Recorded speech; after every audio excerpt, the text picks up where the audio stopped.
अगर आप सबको लग रहा है कि कल एसआरएच सिर्फ बैटिंग की वजह से हारा है, बॉलिंग तो सही की है, तो आप बुद्धू बन चुके हो। इसके बारे में इस वीडियो में बात करेंगे। दूसरा, एसआरएच मेरे हिसाब से फाइनल क्यों नहीं जीत सकते इस साल आईपीएल का, उसके बारे में भी हम बात करेंगे। स्टेट्स के साथ समझने की कोशिश करेंगे। लेकिन लोग कह रहे हैं कि गुजरात का स्ट्रेंथ है बॉलिंग, गुजरात का स्ट्रेंथ है टॉप के 3 बैट्समैन। गुजरात का मेन स्ट्रेंथ है उनका मैनेजमेंट का जो कंट्रोल है उनके पिच क्यूरेटर्स के ऊपर, वो उनका मेन स्ट्रेंथ है। मैंने पहले भी 10 बार ये चीज रिपीट किया है। एक एमएस धोनी के टाइम पे जब चेपॉक पे सिर्फ स्पिनर्स के थ्रू मिडिल ऑफ फेज में रेगुलेट करके मैच को एक तरफा कर देते 145 150 की पिचेस बना के, सेम चीज गुजरात कर रहे हैं पेसर्स के साथ। और इन दोनों से बेटर होम ग्राउंड का एडवांटेज लेना मैंने आईपीएल की हिस्ट्री में कभी नहीं देखा जो अभी जीटी कर रहे हैं। टू बी वेरी ऑनेस्ट, इनका मेन स्ट्रेंथ यही है कि कंट्रोल है क्यूरेटर्स के ऊपर। चाहे पता नहीं मुझे मैनेजमेंट के, शायद पार्थिव पटेल लोकल है उधर का, शायद उनका बहुत क्लोज रिलेशनशिप हो सकता है क्यूरेटर्स के साथ। हालांकि बीसीसीआई क्यूरेटर्स इस बार बीसीसीआई के क्यूरेटर्स पर्सनली रेगुलेट कर रहे हैं आईपीएल के पिचेस, लेकिन बहुत बहुत ज्यादा एडवांटेज ले रहे हैं। It's great to be very honest. अगर आप होम ग्राउंड का ऐसा एडवांटेज ले सकते तो क्यों नहीं लोगे आप। और मैं इसलिए सीएसके ऐसा थोड़ा बुद्धू बनता हूं। आपने जो 2 मैच आपके होम ग्राउंड में बॉटल किया ना, एक सीएसके और जीटी वाला मैच दोपहर को जो आपने सजा के दिया है जीटी को पिच, और दूसरा एसआरएच ने जो केकेआर के साथ दोपहर वाले मैच पे किया है एक ड्राई पिच देके, ठीक है, वो आपको आगे जाके हॉन्ट करेगा। आई एम थिंकिंग दैट, ठीक है।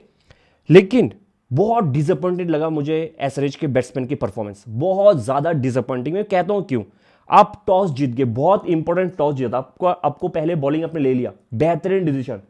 आपने देख लिया जितने भी बैट्समैन सबने देख लिया पिच कैसे बिहेव कर रहे हैं, कैसे बैटिंग कर रहा है। और टारगेट भी ऐसा नहीं है कि 200 के ऊपर है, 169 का टारगेट है, उसके बाद भी ऐसा ब्रेनलेस बैटिंग, फकिंग हॉरिबल था, हॉरिबल। मैंने एक चीज प्रीव्यू पे कल कहा था, अगर एसआरएच आज का मैच हार जाता है, उसके बाद भी क्वालिफाई करता है और फाइनल पे पहुंच जाता है तो भी हार जाएगा।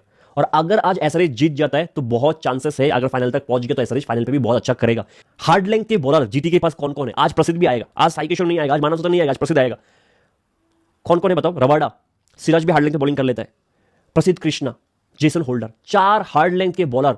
और एसआरएच के बैटिंग लाइनअप पे Travis head, Abhishek Sharma, Henry Klaasen, Nitish Kumar Reddy, सलील अरोरा, 5 बैट्समैन हैं जो हार्ड लेंथ की बॉल से फंसता है।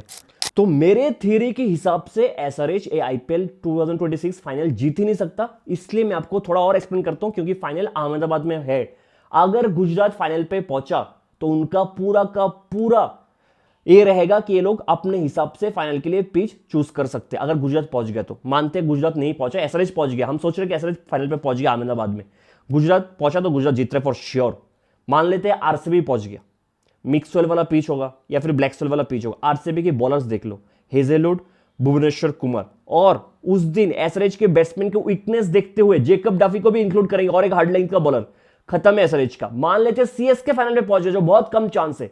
अंशुल कंबोज, ओवरटन और गुरजपनीत सिंह, हार्ड लेंथ के 3 बॉलर्स। एसआरएच गया है। एसआरएच 2026 फाइनल तभी जीत सकता है अहमदाबाद में जब एक की होम टीम खेल नहीं रहा है गुजरात, दूसरा जिस टीम में हार्ड लेंथ के बॉलर ज्यादा है नहीं, बैटिंग स्ट्रेंथ दोनों टीम का होगा। तो फिर पंजाब आएगा तो हो सकता है कि एसआरएच जीत सकता है। आरआर आएगा फाइनल में तो हो सकता है एसआरएच जीत सकता है। अगर केकेआर आएगा फाइनल में, मैं बस हाइपोथेटिकली बोल रहा हूं, तो भी हो सकता है एसआरएच जीत सकता है। वरना जीटी और आरसीबी के साथ तो चांस ही नहीं है। अगर वो दोनों फाइनल पे आ गए एसआरएच के सामने, और सीएसके के सामने भी एसआरएच फंस जाएगा अहमदाबाद के पिच पे फाइनल में। मेरा ये थियरी मुझे कह रहे हैं। मैंने कल कहा है, नाम गिन के बोला कि कौन कौन बैट्समैन एसआरएच में जो हार्ड लेंथ के बॉल पे फंसता है, और जीटी के पास 4 बॉलर है। सिराज सिर्फ स्विंग बॉलर नहीं, सिराज जब नया नया आया था तब स्विंग बॉलर था, फिर उसने खुद से बोला है कि मैं अभी सीम बॉलर बन चुका हूं। और उसके बाद वो हार्ड लेंथ भी बहुत कंसिस्टेंटली हिट करता है सिराज, मतलब पुराने वक्त तो मोस्टली हार्ड लेंथ ही हिट करता है वो। 4 बॉलर। मैंने भी कहा था प्रसिद्ध मास्ट आएगा इस मैच पे एसआरएच की बैटिंग को देखते हुए, ठीक है। और आरसीबी अगर फाइनल में आएगा ना, आपको याद रखना है डफी खेलेगा ही खेलेगा एसआरएच के सामने इस पिच पे, अगर आरसीबी और एसआरएच के फाइनल हुआ तो आप देख लो कितने सारे बैट्समैन कल के दिन short of the good length और शॉर्ट लेंथ पे आउट हुए। Abhishek Sharma short of the good length, Ishan Kishan short of the good length, Klaasen short length, Nitish Kumar Reddy short of the good length, Pat Cummins short की लेंथ। 5 बैट्समैनों में, बाकी बॉलर्स को जा भी नहीं रहा हूं, 5 बैट्समैन हर रोज इनका ऐसे पिचेस पे short of the good length, short length पे आउट हो रहे हैं। और ये वीकनेस आपका हर दिन, मतलब गोल्डन अपॉर्चुनिटी था एसआरएच के पास कल का मैच जीतने के लिए। टॉस जीत के आपको पहले बैटिंग बॉलिंग मिल गया। दूसरा चीज, फाइनल से पहले एक तैयारी करना था। मैं नहीं कह रहा हूं कि आप मैच हारे 4-5 रन से, 10 रन से, 86 पे ऑल आउट। आपके बैट्समैन ये देख के भी कैसा पिच है, गुजरात के बैट्समैन ने कैसा टाइम लेके खेला है, किस हिसाब से खेलना में, वो देख के भी आपने हॉरिबल शॉट सिलेक्शन, आपका बैटिंग टिक ही नहीं पा रहा ऐसे पिच पे। तो आप तो उम्मीद छोड़ दो कि आप गुजरात में एटलीस्ट फाइनल जीतोगे अगर बेटर बॉलिंग यूनिट आ गया आपके सामने, ठीक है। लेकिन कुछ स्टेट्स के बारे में हम बात करते हैं, जैसे हम हर मैच पे कहते हैं गुजरात ने अभी तक 8 मैच जीता है। बताओ 7 मैच पे मैन ऑफ द मैच कौन था? एक मैच में शुभमन गिल था, बाकी 7 मैच में 7 बॉलर्स को मैन ऑफ द मैच मिला, ठीक है। अब इस स्टेट्स पे आओ। पावर प्ले में गुजरात ने 25 विकेट लिया है, 7.2 के स्ट्राइक रेट से हाईएस्ट है, स्ट्राइक रेट भी बेस्ट है और सबसे ज्यादा विकेट भी पावर प्ले में लिया। लेकिन ट्विस्ट इधर है, जब से रबाडा और सिराज 3-3 ओवर डालने लग गए, 7 मैच में 21 विकेट। इससे पहले जब 3-3 ओवर डालने रहते दोनों पावर प्ले में, 5 मैच में सिर्फ 4 विकेट था। और एक चीज गौर से सुनो, इस साल आईपीएल में सब टीम मिला के पावर प्ले में गुजरात ने 84.3% बैक ऑफ द लेंथ पे बॉलिंग किया। 84.3 जो हाईएस्ट है। जैसे मैंने इंडिविजुअली कहा था 83% back of the length Anshul Kamboj डाल रहे पावर प्ले में, प्रिंस यादव कुछ 74 के आसपास बैक ऑफ द लेंथ डाल रहे पावर प्ले में, ठीक है, short of the good length. उसमें इंडिविजुअल बॉलर्स के बारे में बात कर रहा था, अंशुल कंबोज और प्रिंस। इधर पूरे टीम मिला के पावर प्ले में 84.3% bowling back of the length पे डाला है गुजरात ने, जो हाईएस्ट है। और मिडिल ओवर्स पे 68.1% बैक ऑफ द लेंथ पे डाला है गुजरात के बॉलर्स ने, जो सेकंड हाईएस्ट है। इनसे ज्यादा consistently short of the good length और बैक ऑफ द लेंथ तो कोई हिट नहीं कर रही इस आईपीएल में। सेकंड में सीएसके मिडिल फेज में, जहां पे ओवरटन मोस्टली ये करता है, बॉलिंग करता है, ऑपरेट करता है, ठीक है। और मैं इसलिए आपको कह रहा हूं कि कहां पे आप बुद्धू बन गए हो कि एसआरएच के बॉलर्स ने कल के दिन ज्यादा खास बॉलिंग किया नहीं है, ठीक है। अब एक चीज देख लो, एक बार इस ग्राउंड का स्टेट सुन लो। इस बार पेसर्स का एवरेज सबसे कम है इस ग्राउंड पे। एवरेज कम होना मतलब बेटर बॉलिंग हुआ है ना, जितना एवरेज कम उतना बेटर, मतलब कम रन देके ज्यादा विकेट। और सेकंड लोएस्ट इकोनॉमी है इस ग्राउंड पे, 21.35 का एवरेज, जो सबसे कम एवरेज है। और इकोनॉमी 9 के नीचे, और दूसरा ग्राउंड है एकाना, जहां पे पेसर्स को इतना मदद मिल रहा है। 2 ग्राउंड है, एक अहमदाबाद, एक एकाना, ठीक है। अब आपको लगा होगा एसआरएच के बॉलर्स ने काफी अच्छा बॉलिंग किया, 168 पे रोक दिया, और साई ने मिडिल फेज पे कहा भी है 10-15 रन शॉर्ट बनाए, ठीक है। लेकिन अब पैट कमिंस ने पोस्ट मैच प्रेजेंटेशन में जो बोला है, अब एक बार वो सुनो। उसने खुद एक कमिट किया साइलेंटली कि हमारे बॉलर्स ने सही बॉलिंग नहीं किया। पैट कमिंस ने पोस्ट मैच प्रेजेंटेशन में कहा है, it look like pretty tough wicket once you kind of hit that back of the length and they didn't really give us more to score, so perhaps in your bowling innings you think maybe we could have held our length just a bit longer. तो Pat Cummins ये कहने की कोशिश कर रहा है कि गुजरात के बॉलर्स ने consistently back of the length पे बॉलिंग की है, ठीक है, और वहां से रन बनाना मुश्किल था। शायद हम भी उस लेंथ पे थोड़ा और लंबा बॉलिंग कर सकते थे, तो क्यों नहीं किया। जब मैं प्रीव्यू पे घर पे बैठ के, मेरे जैसा तुच्चा लुच्चा घर में बैठ के, पता है 4 हार्ड लेंथ पे बॉलर आपको हार्ड लेंथ पे बॉलिंग करेगा। और अगर आपने आईपीएल देखा होगा तो आपको पता है जीटी क्या कर रहा है। जीटी के हर बॉलर कहीं पे जाता है हार्ड लेंथ पे बॉलिंग करता है। और ऐसा नहीं है चलो पैट कमिंस बहुत बड़ा इंसान है, उसके पास टाइम नहीं है जीटी के मैचेस फॉलो करने का। डेटा एनालिस्ट किस काम का है? डेटा एनालिस्ट ने कहा नहीं है कि इस पिच पे, ब्लैक सॉइल पिच पे, मिक्स सॉइल पिच पे, अहमदाबाद पे उनके हर pacers back of the length डालते हैं, उधर से मदद मिलता है, स्कोर करना आसान नहीं होता। तो हमारे बॉलर्स को भी इसी लेंथ पे बॉलिंग करना चाहिए। पैट कमिंस ने खुद एग्री किया कि वो उनके बॉलर्स इस लेंथ पे ज्यादा बेटर बॉलिंग कर सकते थे और ज्यादा लंबा कर सकते थे। अब स्टेट्स सुनो, एसआरएच के बॉलर्स ने कल के दिन हार्ड लेंथ पे कितने बॉलिंग किए? 27 बॉल्स डाले टोटल। 20 ओवर में सिर्फ 27 बॉल डाला है बैक ऑफ द लेंथ, जिसमें 44 रन खाए। इसका पहला जो रीजन है क्यों 44 रन खाए, लाइन गलत था। लेंथ तो शॉर्ट था, लाइन गलत था, और सिर्फ 27 बॉल्स किए और 1 विकेट लिए। मेरे पास एग्जैक्ट स्टैट्स नहीं है कि जीटी के बॉलर्स ने कल के दिन बैक ऑफ द लेग पे कितने बॉलिंग किया, लेकिन मैं आपको बता दूं जेसन होल्डर ने 12 से ज्यादा ball back of the leg पे डाला है, रबाडा ने 12 से ज्यादा ball back of the leg पे डाला है, प्रसिद्ध कृष्णा ने 10 से ज्यादा ball back of the leg डाला है। हर बॉलर्स 24 बॉल करने को मिलता 4 ओवर, उसमें से आधा over back of the leg पे डाला है गुजरात के बॉलर्स ने, और आपके हर बॉलर्स मिला के 20 ओवर पे 27 बॉल डाला है। तो अगर आपको लगता है एसआरएच सिर्फ बैटिंग से हारा है, एसआरएच पहले इनिंग्स में बॉलिंग से भी हारा है। रन 135 पे भी एसआरएच रोक सकता था अगर अच्छा बॉलिंग डालता तो, अगर थोड़ा बहुत बेटर बॉलिंग करता तो, ठीक है। दूसरा चीज, इनके बैट्समैन का एडजस्ट करने का जो तरीका है, मतलब क्या गोल्डन अपॉर्चुनिटी था इनको कि फाइनल से पहले खुद को प्रिपेयर करें। आप शॉट देख लो, शॉट सिलेक्शन देख लो। अभिषेक शर्मा दूसरा ओवर जो था, रबाडा का पहला ओवर पावर प्ले में, वो कदमों का इस्तेमाल करके वो क्या करता है, वो थोड़ा लेग साइड पे जाता है और रूम बना के एक्स्ट्रा कवर के एरिया से मारने की कोशिश करता है। वो कोशिश करता है, वो मिस हो जाता है, कीपर के पास जाता है। फिर शायद चौथा बॉल था जहां पे फिर से सेम चीज करने की कोशिश की, इस बार रबाडा ने उसको फॉलो कर लिया, shot of the good length stump पे चला गया।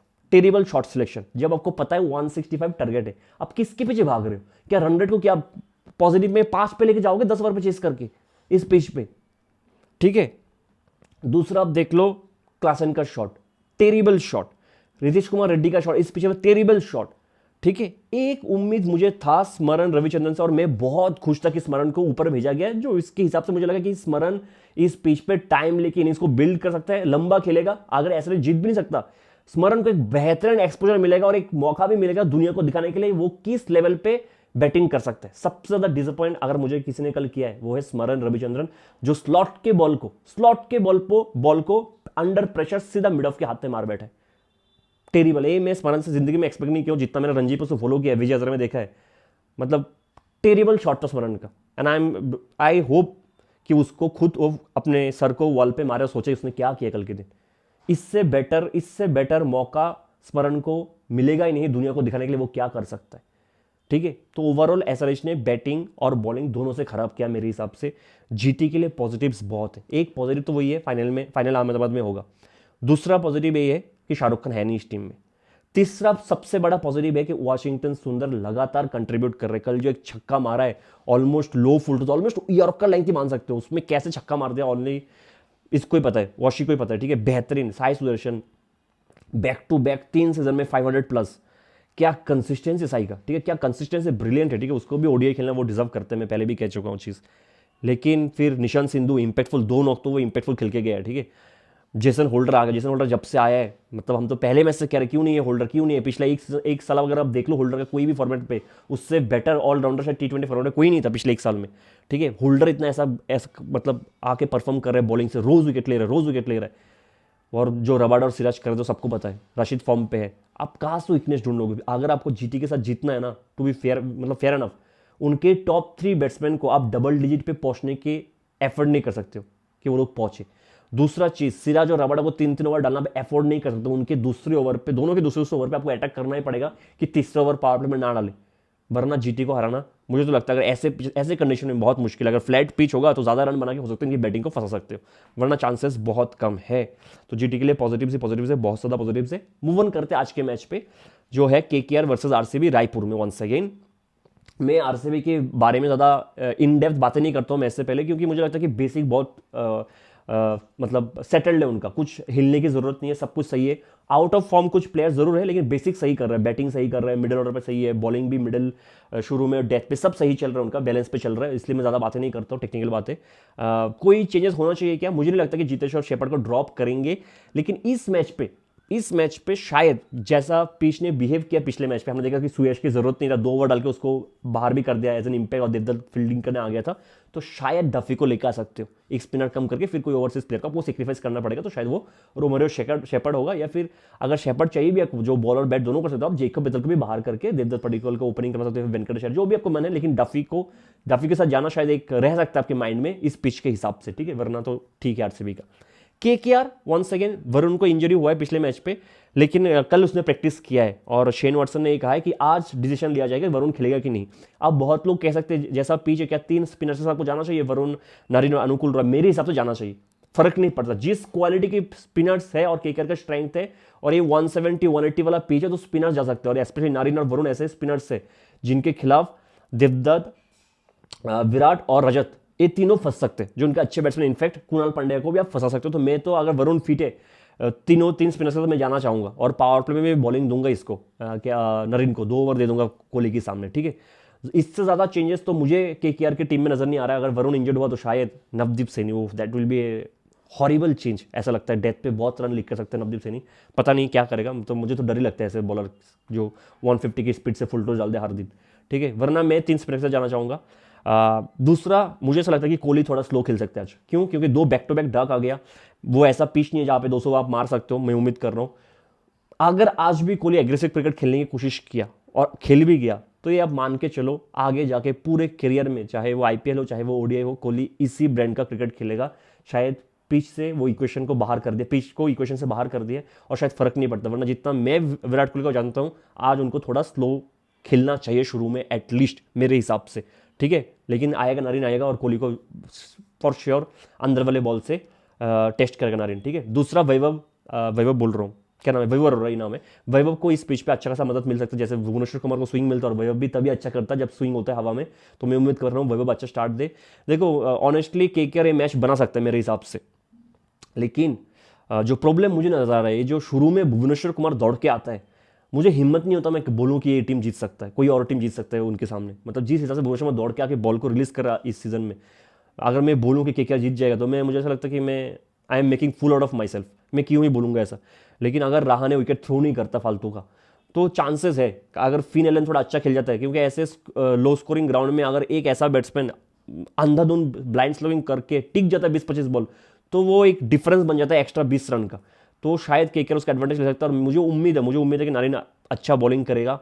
अनुकुल रॉय को अगर आप बैटिंग से बेटर यूज़ करोगे, जैसे शहबाज ने करके दिखाया, जैसे कृणाल पांड्या करके, और अनुकुल रॉय बेहतरीन बैट्समैन है, मैं बार बार ये रिपीट करना नहीं चाहूँगा, बेहतरीन बैट्समैन है। आप मिस कर रहे हो उसको मिडिल ओवर पे एज ए फ्लोटर यूज़ करने का, ठीक है, क्योंकि आपके पास बहुत सारे मिडिल ऑर्डर बैट्समैन हैं तो आप शायद चांस नहीं लेना चाहते हो। लेकिन अनुकुल रॉय भी एक important batsman, as a batsman भी जगह बना सकते हैं इस टीम में विदाउट एनी डाउट, ठीक है। पचराना का भी मुझे चांसेस लग नहीं रहा है, क्योंकि रोमन पॉल मिडिल ओवर में बैटिंग अच्छा कर रहा है, आप चाहोगे खेले तो शायद पचराना नहीं खेलेगा। देखते हैं वरुण के ऊपर, शायद वो डिपेंड करेगा वरुण खेलता है कि नहीं। लेकिन मेरा दिल कह रहा है कि केकेआर मैच बना सकता है और बनाएगा तो पॉइंट्स टेबल के लिए बहुत अच्छा और आगे जाके बहुत अच्छा कर सकता है, ठीक है। मैं टू बी ऑनेस्ट, मुझे बस सिर्फ विराट कोहली को देखना है कौन से इंटेंट के साथ खेलता है, ठीक है, क्योंकि सब कुछ वो एज ए चैलेंज लेता है। तो आज उनके लिए एक नया चैलेंज होगा कि क्या मैं शुरू से एग्रेसिव क्रिकेट खेलूं जैसे मैं कर रहा हूं, या फिर आज थोड़ा टाइम लेकर सेटल होकर फिर मारूं इस पिच पे। मिलते हैं अगले वीडियो में, तब तक के लिए जय हिंद।